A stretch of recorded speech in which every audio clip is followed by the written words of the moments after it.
안녕하세요. 저는 20대 중반 평범한 직장에 다니는 지민입니다. 오늘은 제가 겪은 3번의 연애 이야기와 그 안에서 깨달은 사랑의 진실을 들려드리려고 해요. 연상, 동갑, 연하. 3명의 남자와 사랑을 했지만 결과는 모두 같았어요.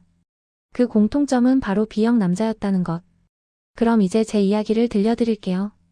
그 사람은 나보다 4살 많았어요.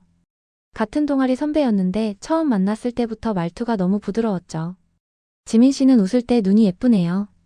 그런 말 그땐 진심처럼 들렸어요.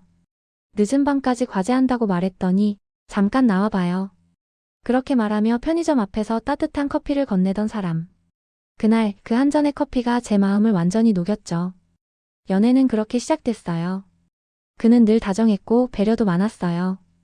약속 시간보다 먼저 와서 기다리고 제가 감기에 걸리면 약을 사서 집 앞까지 와줬죠. 이런 게 진짜 사랑인가 보다.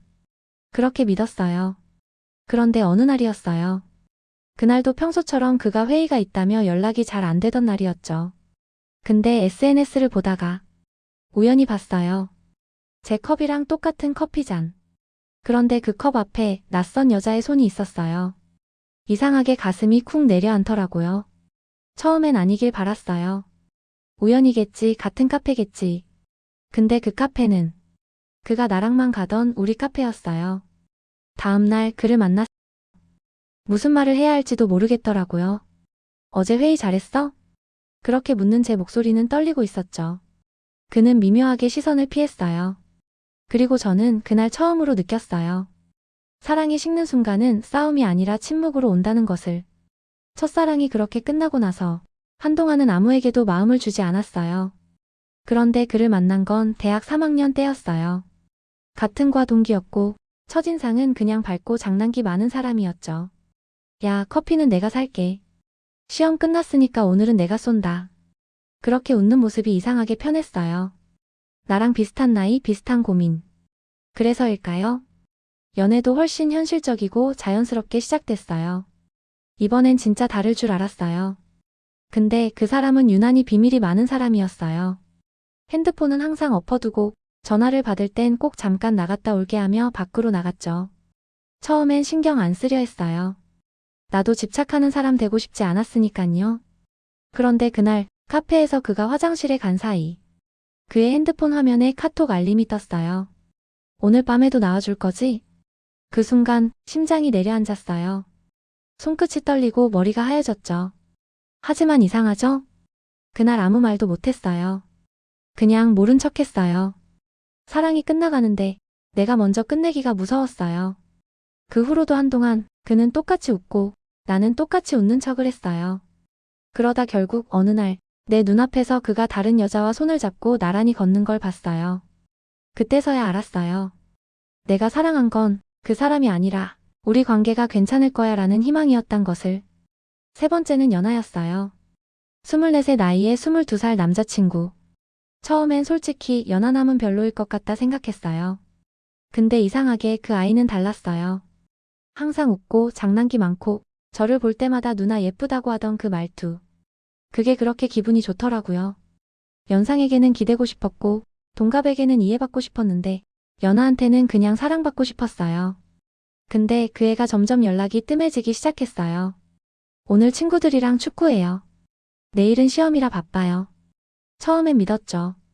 아직 어려서 그럴 수도 있다고. 그날은 그의 생일 전날이었어요.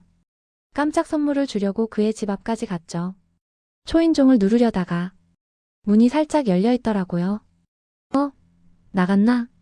그렇게 생각하며 안으로 들어갔어요. 거실엔 아무도 없었어요. 근데 방에서 소리가 들렸어요.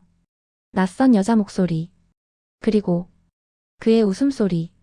문틈 사이로 보였어요. 침대에 누워있는 2사람.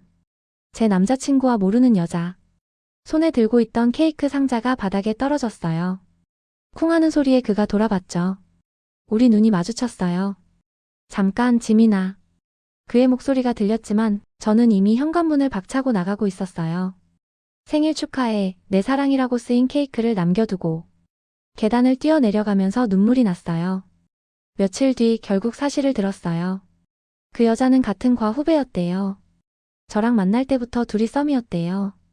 그때 느꼈어요. 달콤한 말들은 언제나 달콤하기만 하진 않다는 것을. 그 애는 마지막에 이렇게 말했어요. 누나, 나도 누나 좋아했어요. 근데 사랑이 오래가진 않더라고요. 그 말이 아직도 귓가에 남아요. 세 번째 연애가 끝나고 한동안 나는 아무에게도 마음을 주지 못했어요. 전화가 울려도 받기 싫고 누가 밥 먹자 해도 그냥 귀찮았어요. 사람을 믿는 게 싫었거든요. 특히 B형 남자. 친구들이 농담처럼 말했어요. 야, 넌 전생에 B형 남자한테 사기라도 당했냐? 그 말이 웃기면서도 아프더라고요. 그때 처음으로 진지하게 생각해봤어요. 왜 나는 비슷한 사람들을 만났을까? 연상은 나를 챙겨줄 것 같아서, 동갑은 나랑 잘 통할 것 같아서, 연하는 나를 사랑해줄 것 같아서 만났어요. 근데 그 모든 것 같아서가 문제였던 거예요. 나는 누군가에게 맞춰주고 기대고 인정받고 싶었지.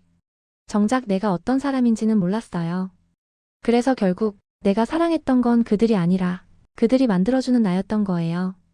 그걸 깨닫고 나니까 이상하게 마음이 편해졌어요. 이제는 누가 B형이든 A형이든 상관없어요. 혈액형보다 중요한 건 그 사람이 진심이냐는 거니까요. 그리고 이제는 나도 누군가의 진심을 볼 줄 아는 사람이 된 것 같아요. 세 번의 실패 덕분에 처음으로 진짜 나를 만나게 된 거죠. 그래서 지금은 사랑을 바꾸려면 먼저 나 자신을 사랑하고 이해하는 게 중요하다는 걸 배웠어요. 이제는 누군가를 믿는 법을 조금씩 배워가고 있어요. 여러분은 혹시 B형 남자를 만나본 적 있으신가요? 혹은 저처럼 다시는 이런 상처 안 받을 거야 하면서도 같은 패턴을 반복했던 적은 없나요? 사랑의 모양은 다르지만 그 상처를 겪고 나면 조금씩 더 단단해질 수 있잖아요. 오늘 제 이야기가 조금이라도 공감이 되셨다면 댓글로 여러분의 경험도 들려주세요. 좋아요와 구독은 다음 이야기에 큰 힘이 됩니다. 그럼 다음 이야기에서 만나요.